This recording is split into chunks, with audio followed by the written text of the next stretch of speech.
I came up with some things that I heard and read and thought about, in the last few days about things that we do that make our relationship easy. Well, let's hear about it.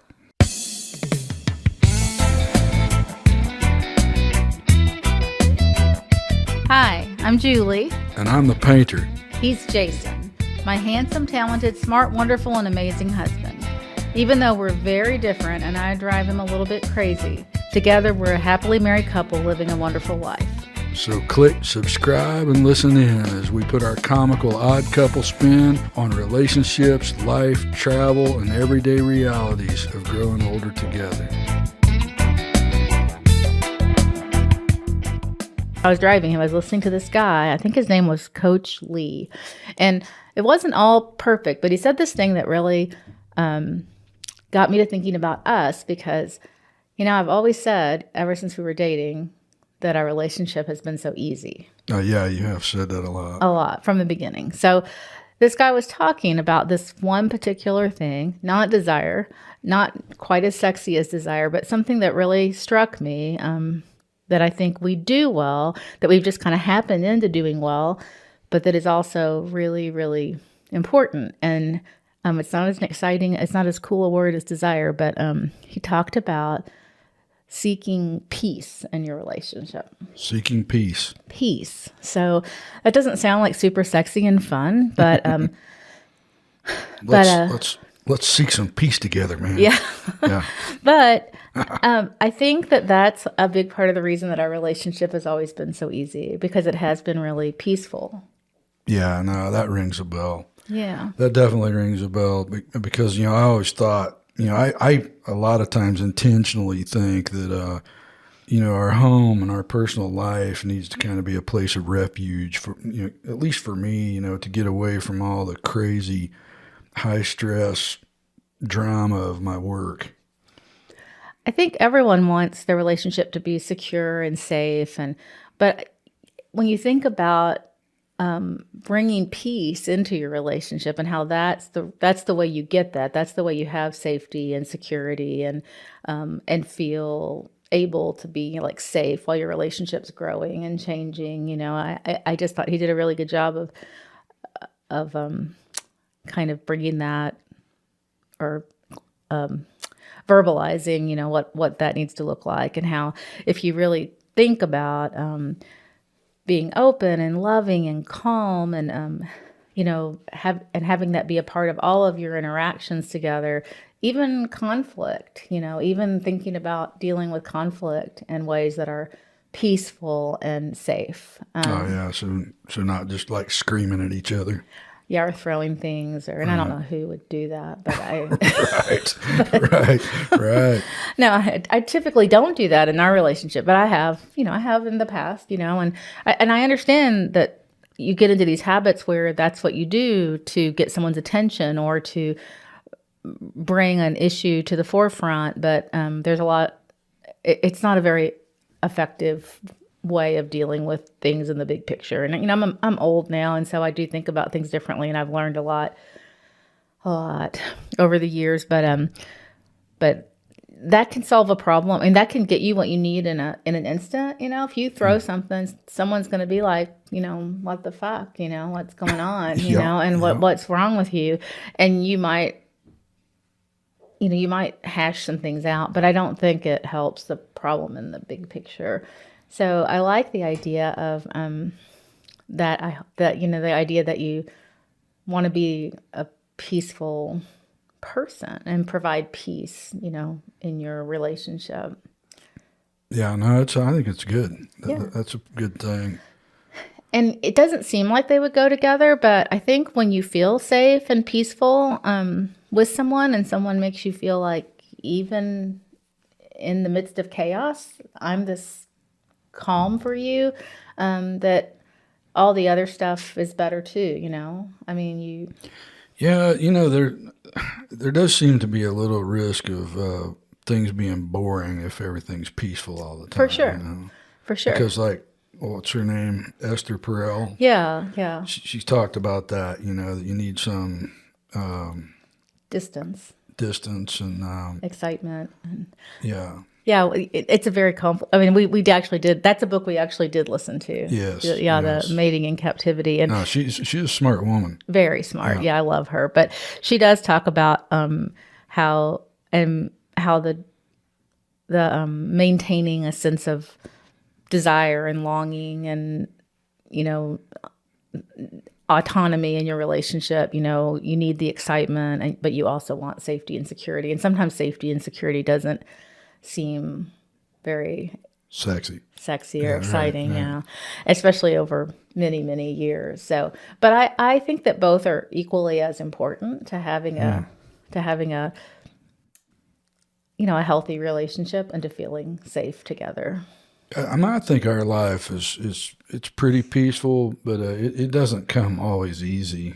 Oh no. Our house can be a three-ring circus of a zoo at times. Yeah, I think that's I would never want anyone to think that we think we're any big relationship experts or anything. We're not, but We're just trying to work it out. somehow things have gone pretty well for us. You know, we've been together 7 years, we've been married 5. We have a lot of moving parts in our life.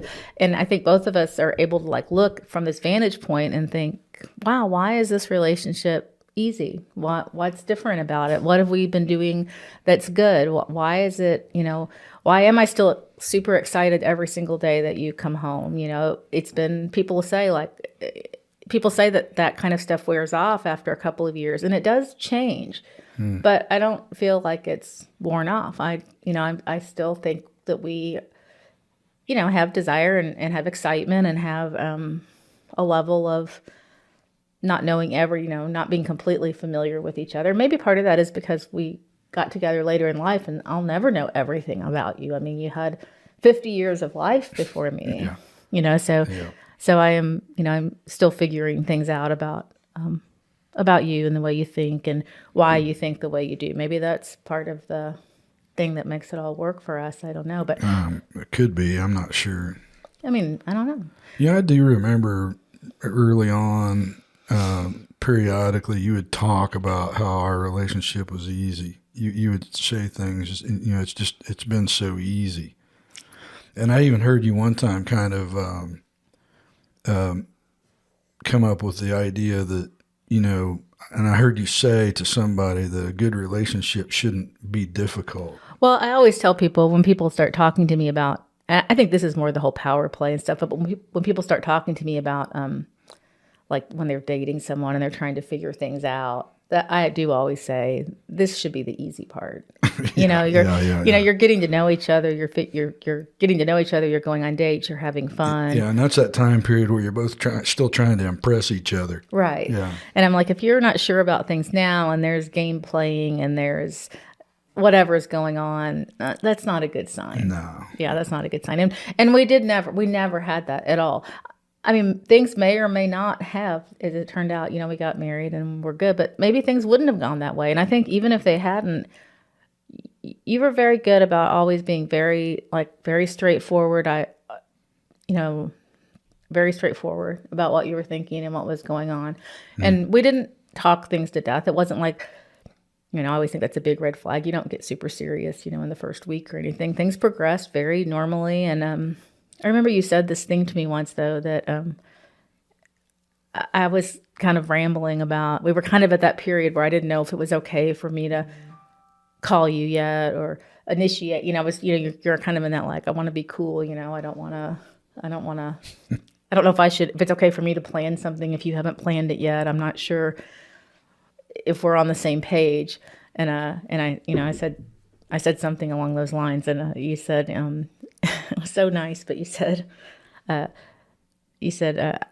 can do a lot of things, but I can't read your mind. Yeah, well, You that's did, true. and you said if you need something or if you're wondering about something, you have to talk to me. And that was really early in our relationship, and that was mind-boggling to me. And it was just so easy. It was really, I can do that. Seems kind of obvious to me. I know, but you think I can do that. I can say, hey, I don't know. And so it's always been like that. That's what I mean. So it was always like that. It was just easy. Everything fell into place. And my friends I think, kind of roll their eyes, or maybe not my friends because they're around us enough to know, but people I think will roll their eyes when I tell them all the time. I'm like, I've told my mom, and God knows she can't fathom this, but I'll say, like, we've never had a fight. And we don't fight. Nah, we have disagreements. Yeah, for sure. I mean, we're very different people. We'll get into that more and more, and people will see more and more. We're very different people. And I'm sure that, I drive them crazy. I'm a slob. I don't finish things. I have ADD. I start things and don't finish them. I do things that are completely, I'm sure a little irritating, but you don't get mad about them.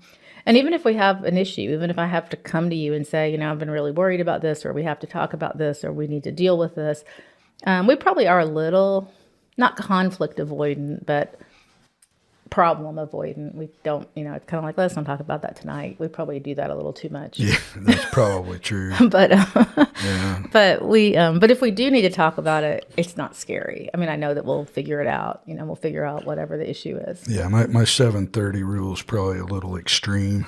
Oh yeah, that's funny. Have we ever talked about that before on here? I can't recall. I think Jason came up with this rule during a time when a couple of our kids were causing us some anxiety. We were just worried about them. We have really good kids, so not to too much information. We were just worried about them. But so we would talk about things, and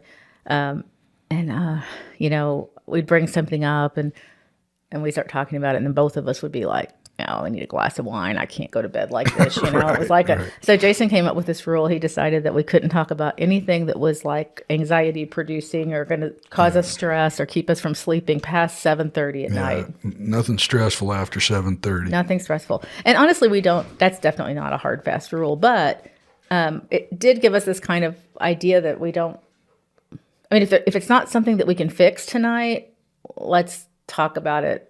But not before we go to bed, Right. And sometimes you have to talk about it. That is sometimes the time that we connect, and sometimes we have to talk about some things, but we do try to. Here comes our crazy dog. Sorry about that. But how did he get up here? Okay. Anyway, we have a whole zoo, but we do. So our life is not this perfect, like, we don't have any issues. We have the same issues that everybody else does. We worry about money. We have stressful jobs. I went back to work. I had a heart attack last year. I have a son with autism that can be challenging. We've got kids that worry us because we love them.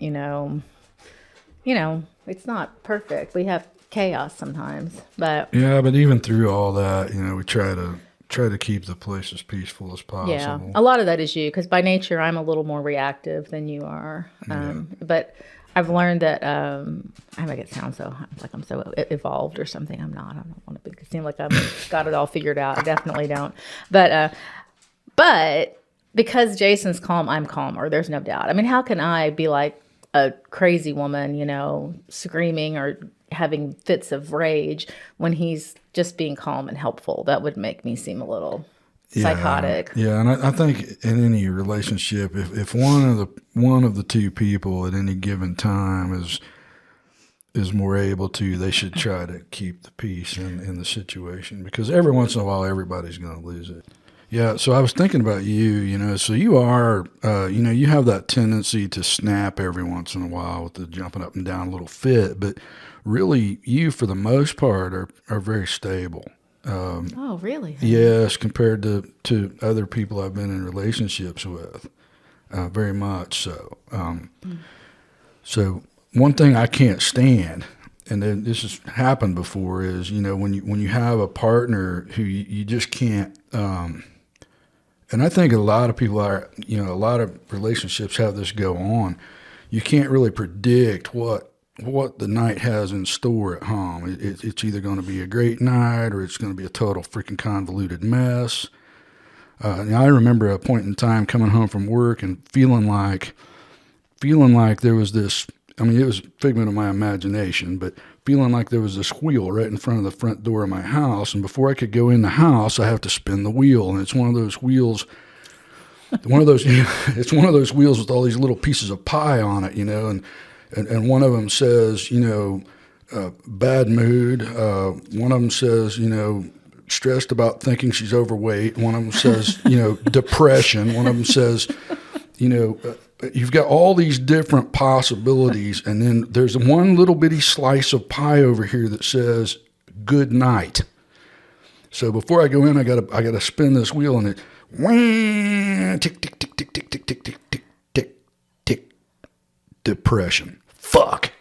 But you just didn't know till you went in, right? You Right. just didn't know. Right. So there was this like feeling of like stress about coming home because you weren't sure what you were Yeah. coming I into. mean, So because there's that doesn't make a relationship easy, it doesn't make it easy. No. and you're not like that. Well, here's the thing. I might be depressed or stressed out about being overweight or stressed out about work but I can put those things aside. Our relationship is stable enough that I'm still glad to see you. Regardless, I'm still glad to see you. And I know that being with you at home is going to make whatever that other thing is better. When you're dating over 50, you really have to start thinking about just the reality that I don't look like I'm 30 and I've got to deal with this shit that I didn't used to have to deal with. And I think you just have to start. What kind of shit are you talking about?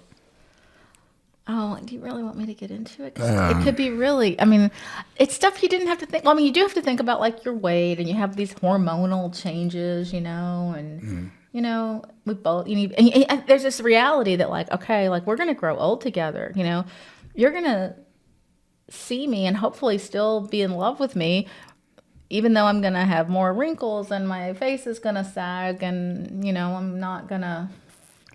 Yeah, and I think my take on it is, there's nothing you can do about aging. We're going to age, but I do think it's important to try to, and you do a great job of it, try to take care of yourself and look good, and you wear makeup and you do, try to dress nice. And yeah, I probably am a little too vain, honestly. But it's not because I think I'm the most beautiful woman in the room. That's not it at all. I mean, honestly, I think anyone who, it's not that. It's not that I even want to be that or need to be that. But I do need to feel good about the way that I look. And I do think it's really important that you're proud of each other and that you feel good about, because you're not your best self for your partner if you don't feel good about yourself. And for me, part of that is physically feeling like I look okay. If I feel really horrible in something that I'm wearing or uncomfortable or I've gained weight or I don't know, my face is broken out or I get a bad haircut, I'm not in my best mood. That's when you come home and you have to worry about that depression wheel. oh shit. No, and I always have things that I need to do, but like stuff that you didn't think about before, which I can be funny about, but I don't know that I can, but it's like stuff that you're just like, oh my God, what is my husband going to see that I have to carry tweezers and I have to have tweezers in every bathroom and in my car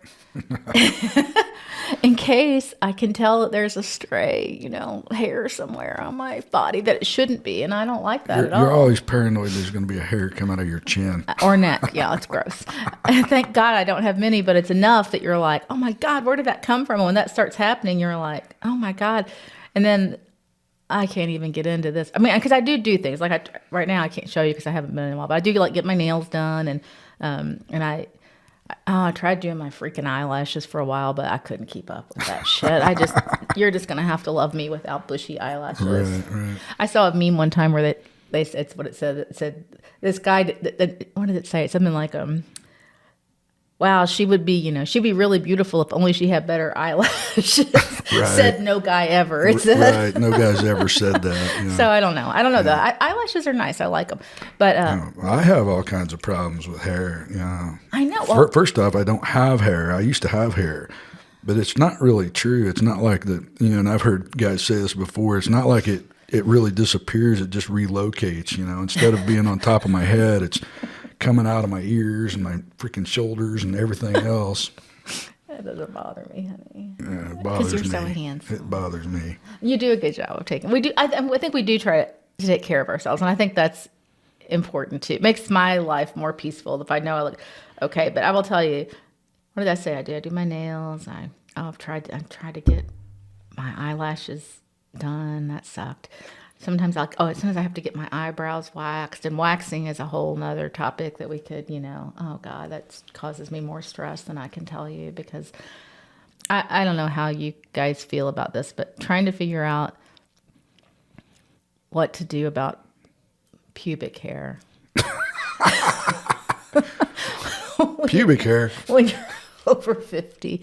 How do you figure it out? I mean, it's very stressful. It started being stressful for me in my 40s, I'll be honest. It's just continued that way. So you're talking about trimming down there. Yeah, or whatever you decide to do, but it's a lot. It's a lot to think about, a lot to deal with. I don't know how people think about it, but for people our age, I think, because I had this revelation I had a friend who was about 10 years younger than I am, and that, I still like her anyway, which says a lot for her because I really don't typically like people that are younger than me or skinnier than me. No, just joking. I'm just joking. That's not true. I have a lot of friends who are younger than me, skinnier than me, smarter than me, more wonderful than I am, sweeter than me. You name it. Anyway, no, she's pretty awesome. But she was getting all of her pubic hair lasered off, and this was like shocking to me. I think I was in my early 40s, but I was like, maybe mid 40s, but I was like, what the hell, do people do that? Like, I mean, seriously, I was like kind of stunned. Like, am I, and I have this whole thing as I've gotten older where I want to be hip and cool. I don't want to seem like an old lady. Like, I mean, I know I am, but I don't want to seem like an old lady. I don't want getting older to hold me back from being cool and hip, because it's important to me. It kind of goes in with my whole vanity thing. So you want your pubic hair to be cool and hip. Well, I just wondered if I was like supposed to be doing something hygiene wise that I wasn't doing. So I started asking people. And those were interesting conversations. Well, yeah, I would read articles and stuff, but I started asking everyone. I mean, all of my friends and my kids who were young then. And I remember being like, kids, doctors. I would ask like the ladies that did my eyelashes and eyebrows, the people that would cut my hair. I really was taking a poll. I'm like, what's the deal with pubic hair? Like, so what did you find out through all this? Well, surprisingly, I was a little behind the times. I mean, but that's what happens when you're married and you have kids. All through my 30s, well, from 28 to 40, I pretty much was busy raising kids, having young kids, and I made sure things weren't, things were okay, but I don't know. But anyway. So what do you mean by that? You cut her down a little bit. You just trimmed the bushes. Right. Mm-hmm. It reminds me of that funny book. I love that book. Oh. Brenda's Beaver Needs a Barber. That's the funniest fucking book. That was a good one. I love that. That was a good one. Yeah, you guys should look up that YouTube where she's reading it and laughing. That's hysterical. But that's kind of how I was. I was like, Brenda, my beaver needed a barber. That's just... I'm sure of it, maybe not as bad as that, but I definitely. So then I started playing around with it and trying to figure it out. So that's why I was asking people, because here's the dilemma. Even still, I haven't completely figured it out. It's like, how do you maintain? I mean, I'm over 50. I can't really do it all. Sometimes I do the waxing thing, and my other girlfriends that are my age are a little, I think, stunned that I'm willing to do the waxing thing. And trust me, it is embarrassing. Every time I go, I apologize to the girl who's doing it. I'm like, honey, I'm so sorry you have to do this. I do. I do, yeah. But I do it for you, honey. Oh, and I appreciate it. Thanks, yeah. So, I do though. Seriously, I'm like, I'm so sorry that you have to do this. It's bad enough that you don't say this, but I'm like, it's bad enough that you have to do it for young girls, but this old lady. Come on. But anyway, so but then after you do it, then you have razor stubble. It's like razor stubble, and you're always thinking that can't be pleasant. And you really can't get waxed unless it's like a quarter of an inch long, right? So you have to grow stubble if you're going to keep waxing. Yes. So if you guys want to write in after you join the double placebo blind naked study. But you have to watch the other podcast. You have to watch the other podcast to understand. But listen, if you want to let me know what your secrets are to maintaining your youthful glow down there over 50, I'm open to hearing any suggestions, really, because I've tried it all, and it ebbs and flows. I try to make sure it's okay. But that's just I feel like but I do think. So. Let's take this back a little bit, because we have. I know. People are like, how did we go from seeking peace to having your pubic hair to your beaver needing a barber? I know. It doesn't seem like a logical progression, and maybe that's why you should come up with the topics for the podcast instead of me. I don't know. But so I think how it tied together though was, we kind of got off to the races there, but. what we're talking about is about our relationship being easy, and kind of how is it that we made our relationship easy? How do you make a relationship easy? And the first thing was all about seeking peace, right? And we Right. kind of talked through that. And the second part, I do think it's related because you're talking about taking care of yourself, Right. and I I think, know. I think if you both don't give up on yourself just because you're in a long-term relationship, you're married, and you think that it's a sealed deal. I think a simple thing that you can do, that we could just touch on briefly, maybe before we, tie this all up together, is a is to plan fun things to do together. I think that's a way to kind of keep excitement going and still. Yeah, yeah, and I think we do that pretty well. I think we Yeah. put a lot, probably more energy than most do on it. But I think it'd be very easy. It's like when you're dating, you're doing all kinds of fun stuff all the time. You go to the movies, or you're going to concerts or whatever. You're going out to different fancy restaurants. Yeah, there's always the next thing to look forward to. right. But as your relationship becomes more secure, and so you get married, and some time starts passing, it could be real easy to let that slip to the wayside, where your times of actually having fun together are pretty far apart. Yeah, I think a lot of people let that happen, and a lot of couples do things, a lot more things separately than we do. And I don't think it's bad to have some things that you do separately, but I think planning fun things to do together and having that be something that you do very deliberately, fun things. I mean, things that are, not just going out to dinner. That can be fun, and we do like to do that. But one of the things that guy said when he was talking about the peaceful thing was like, if you're peaceful and loving and you have all this and that's the way you are together, then when you do go out to dinner, it's going to be a lot better and more fun anyway. It kind of all goes together. But I think planning fun things, planning things that are a little outside your comfort zone, doing things that cause a little bit of an adrenaline rush, is fun. Like, remember we bought that little book. Oh yeah. What was it called? I wish I could remember. It's our little black book. I can't remember, but it's like it's got like these little things to do in it. It's about your sex life, right? Yeah, it's It's kind about of a sex improving book, your sex yeah. life, but it's got all these little scenario things to do, and you can't just open the page and read it. They're blacked out, and you have to use like a coin and scratch it off to see what it says underneath. And then you're supposed to do whatever it is, and then to the side you can take some notes about it, how it worked out for you or whatever, and then there's a place to put a little photograph. Yeah. Yeah. Yeah. Yeah, and one of them, for example, was I had to go out and buy a couple of Nerf guns. Like, I bought these 2 6-shooter Nerf guns because we had to Chase each other around the chase house. each There's other more to it around than the that, house, but we won't get into all that. trying to shoot each other with Nerf guns.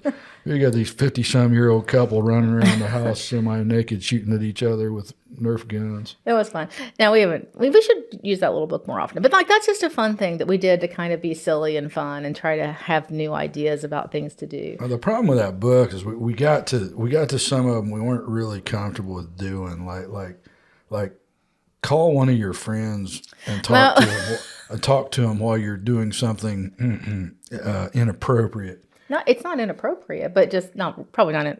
It's probably inappropriate for while you're freaking making a phone call to one of your friends. Now, honey, it said that you could call like the helpline, the insurance man, or the helpline, or like those people like you could call it didn't have to be a friend; it could be a stranger. But anyway, I don't know if you see where we're going with all this. Anyway, we have some limits, so there you go. Yeah. But like, I heard one time that when you plan a first date, like if you plan something fun to do, like ride roller coasters together, or like go rock climbing, or something that gets the adrenaline going. Yeah, that's a good thing because that's kind of dopamine, serotonin, excitement feelings are very similar to what you feel when you are attracted to someone. So even if you're not really attracted to them, it's going to kind of make them seem more attractive when you're doing stuff like that. I don't know if it's true or not. Go zip lining or something, but that's a little dating tip. Maybe we can get into dating tips more because clearly we know all about that too. So. because we dated before. We did date before, yeah. We have dated before, each other and a few other people, but yeah, we won't get into that. But yeah, that. And also, that's why there's lots of sex in hospitals and stuff. Really? Yeah, it's true. I read that or heard it.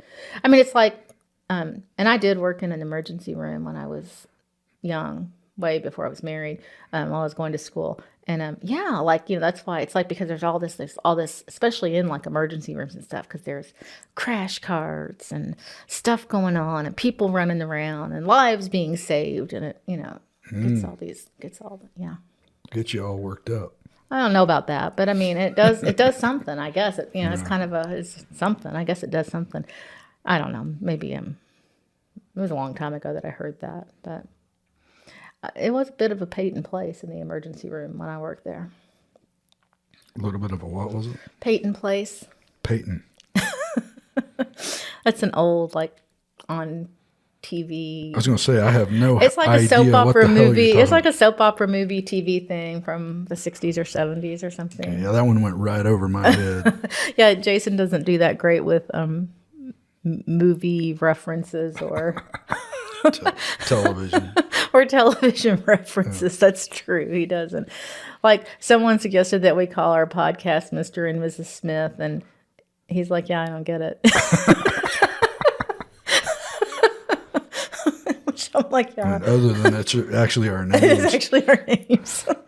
But he didn't get why that was funny at all. No. But I missed that one. So yeah, there you go. We've talked about peace. We've talked about desire. We've talked about how it's important to have both. And I think it really is important to have both. I feel like we're a little more peaceful, this kind of zen, this episode. What do you think? Yeah, I like that idea about, continuing to have fun too, So, you're very instrumental in that part. Like last night we went and visited some friends and played, what's that game? Cards Against Humanity. Yeah, that was funny. We laughed till we cried. We had fun. Yeah, that game's not right. It's not right.